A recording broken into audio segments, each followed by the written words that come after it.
The push for the decimation of our rights is reaching another level. The battle for our right to speak, for our right to free speech, the power of words to defend ourselves is paramount, perhaps our most vital and important right. Without it, we are defenseless to the oligarchs. Without it, we are vulnerable to imprisonments of all kinds and complete control. Without it, we are slaves, and there is no argument there. It's a fact, as laid out time and time again throughout history. They are losing the ability to control the narrative through the avenues of independent media, which are much bigger now than the traditional media institutions. And why wouldn't they be? The traditional avenues are so rife with misinformation and agenda-based information. It's so obvious to anyone vaguely awake now that the information we receive from those sources is laid out for the purpose of programming and manipulation. And like we're living through some strange dystopian nightmare, no one, or almost no one, trusts them. Those that do must have some strange version of Stockholm Syndrome, whereby they are blinded to the fact that the government and corrupt institutions running all this might be motivated by something other than their personal safety. They have an intolerance to see evil for what it is, and so they are being led by it into their own imprisonments as they cheer on the jailers of their minds while throwing stones at those of us concentrating on liberation, not just for ourselves, but for everybody.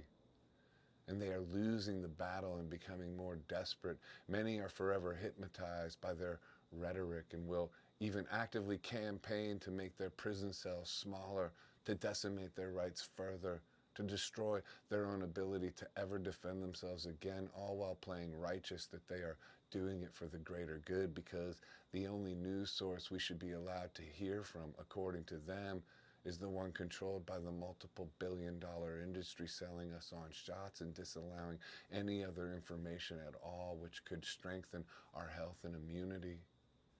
Even writing that here now, it's clear how problematic that it is, so over the top and ridiculous that it seems like I'm writing a sci-fi dystopian story rather than documenting the reality we are living through, but here we are. And the guy on the front lines against our personal liberty is the same guy that wrote Keep on Rocking in the Free World. If ever there was evidence of puppet masters with six senses of humor running this whole show from a far-off video game-like simulation, it would be now.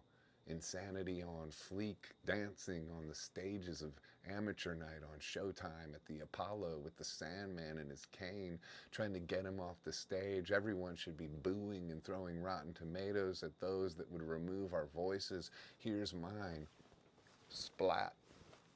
Before this moment, it would have been hard to imagine their ability to infect the minds of citizens to the point where they accepted and even campaigned against their ability to say what they want and need to say, to use words to defend themselves, to express ideas, and to engage the consciousness of others in the service of protecting your rights and freedoms.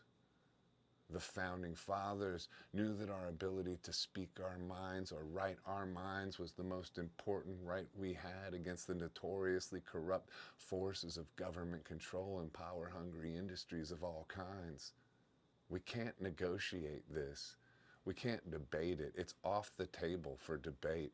It's the First Amendment, and really, no matter where you stand on the virus debacle that has decimated our lives and the lives of our children as we attempt the illusion of safety, which is obviously a means of greater and greater control against humanity, no matter where you stand on that, you can't possibly trust the oligarchs so absolutely that you give away man's right to speak. You can't do that and also be considered even vaguely sane. That's impossible.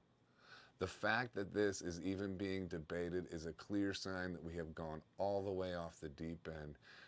And here's the important thing I want to say while I still can. If you are still on the supposed fence, if you are one of the ones who has seen all this clearly and are still afraid to speak your mind loudly while you still have a chance across all your platforms of social media, I got a few things to say to you. The time for courage is now. The time for fear of social shame is way past due. Even Elon Musk is taking to Twitter and expressing alarming amounts of fear over the decimation of our rights. Even he is sounding alarm bells. The voices of tyranny who have mislabeled themselves liberal, who are exactly opposite of the definition of the word liberal, the first part of which reads, willing to respect or accept behavior or opinions different from one's own, open to new ideas. Again, another joke or proof of a simulation so ridiculous, the landscape we are in. Of course, so-called liberals will shout about how dangerous free expression is, how bad those that want it are, how racist they must be, how anti-Semitic, how right-wing, as if that's still an insult at this point. Of course, there will be a small wall of social shame for you to climb over. And maybe you'll ruffle one or two feathers, but consider a world where you no longer have the ability to speak at all. Consider a world where the punishment for speaking is much more severe than a couple of hypnotized wingnuts saying rude things on the comments of whatever social media you're engaged in. The time to speak is now, to the point where your silence is a weapon against your own liberation, to the point where there is no fence anymore. There is no fence to sit on. If you are still silent or just privately complaining about how crazy it all is to one or two friends, then you are actively on the side of the oppressors. There's no middle ground. There never was really, but now it's obvious. We need humanity to grow a pair and speak up against those that want us silenced. We need to be a tidal wave of voices, overwhelming and strong, to shut down these avenues of lunacy and change the road we are on. Keep on rocking in the free world.